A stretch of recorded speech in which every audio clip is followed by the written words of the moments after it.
Hi there, good morning. How are you today?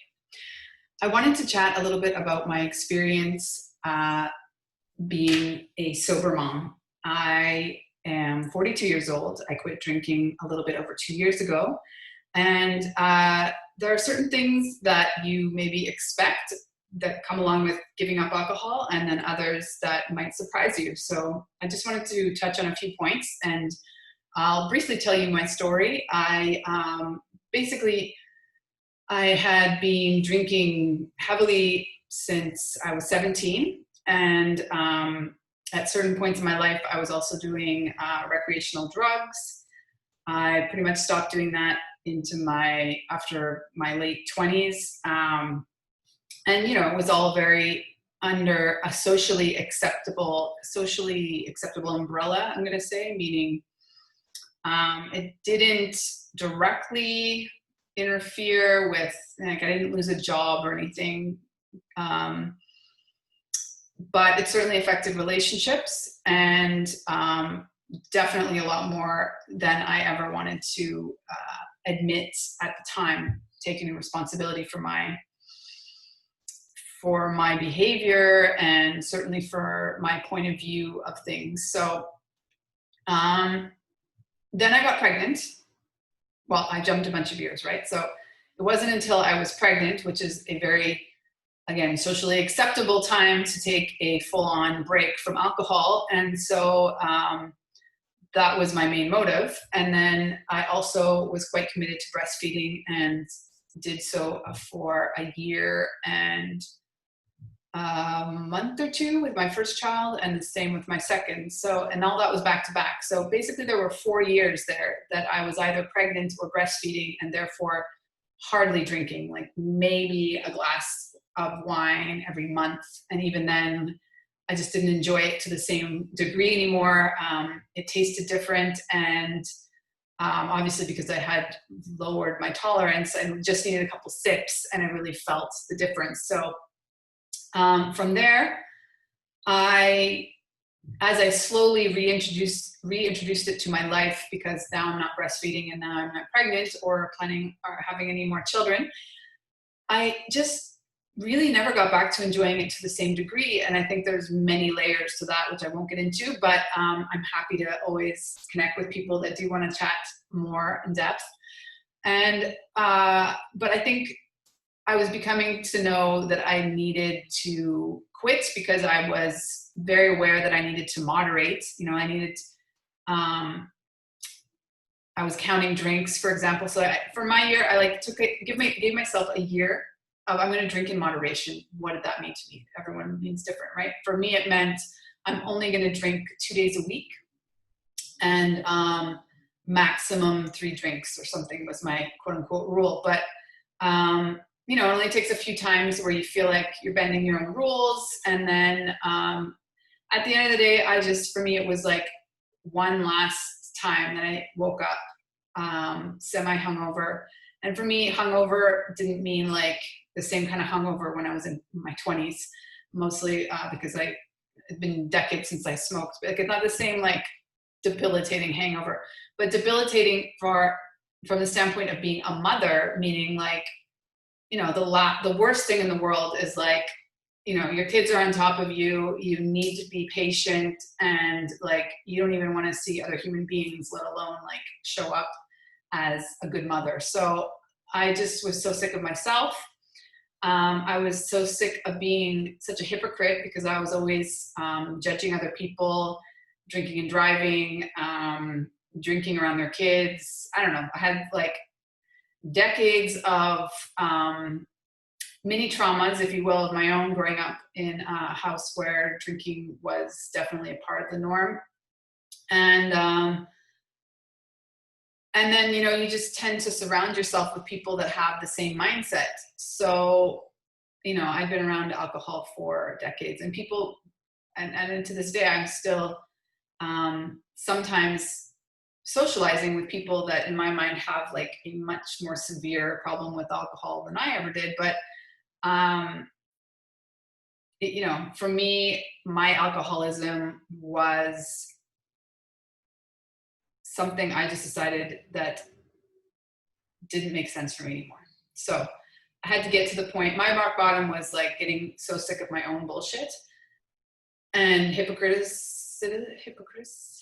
being a hypocrite, like judging other people for something that essentially I was doing on some level, and certainly judging my parents for what they did or didn't do. And essentially I was becoming them. So I had driven home the night before after several bottles of wine with a girlfriend, and driven home with my kids in the car.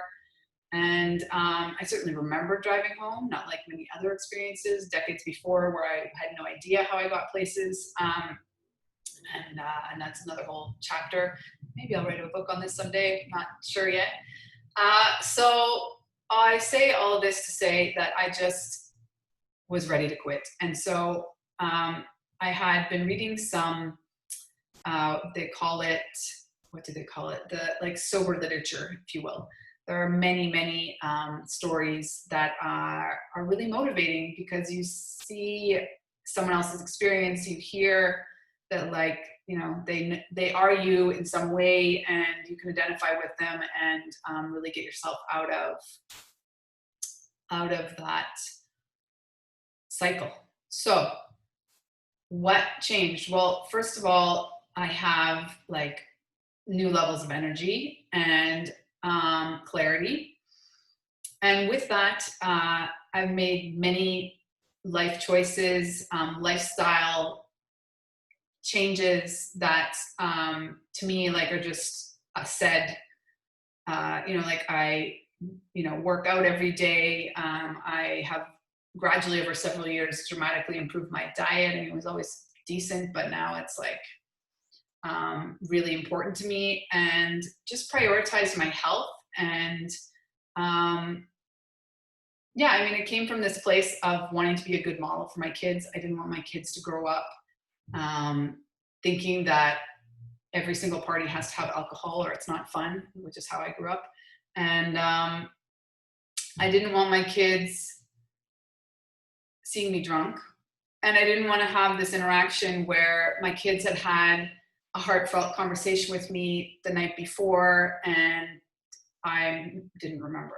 That hadn't happened to me yet, but I could foresee it happening in the future, and the idea of it breaks my heart. So I just made that change. And another thing I think that's so important that people, like, the norm, even, I mean, let's just say like the average mom, if you will, that is full on in mummy wine culture, which I've written and spoken a lot about, understanding like it's not your fault that we've gotten to this place in society that it's so normalized. It's been very intentional from direction of the alcohol industry and advertising. And we could get into a full-on philosophical discussion about it, but I won't go there.